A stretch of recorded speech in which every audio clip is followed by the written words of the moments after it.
To meditate, just watch your mind. But wait, you don't know what your mind is. If you look, you'll see thoughts, lots of thoughts. But every one of these thoughts appears and then goes away, like a soap bubble. So none of these thoughts can be what the mind is. Rather, the mind is that in which thoughts appear, that which is aware of thoughts. It's like the space in a room. Usually we notice the things in a room, but those things can only be there because there is space.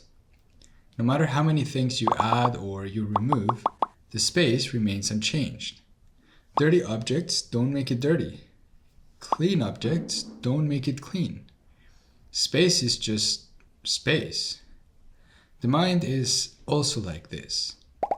But as with the room, as long as we are caught up in the thoughts, it's impossible to see this. So we need to create a bit of distance. It's as if every thought had a little hook. If you bite, you'll be caught in that particular story. But it's possible to watch thoughts without going along with them. It takes practice, but it can be done. It's not necessary to get rid of thoughts, just watching them is enough. Also, thoughts live in time. They're always referencing the past or imagining the future. But awareness is only ever happening now. So being aware means to be intensely present, here and now, with things as they are. One way to do this is to bring attention into the body. The body is always as it is, here and now. The breath is especially useful. Just sit in silence and be intimately present with it. When thoughts come, just watch them without getting involved.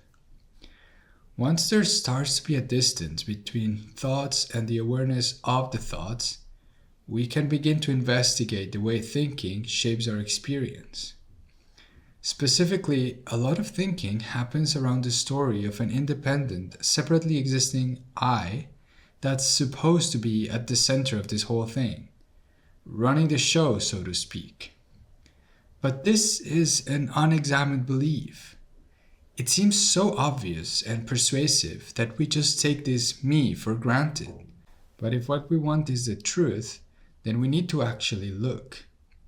We need to ask, where in direct experience can this I be found? In other words, who am I, really? In meditation, we look for the truth in life as we directly experience it. We're not trying to create yet another story.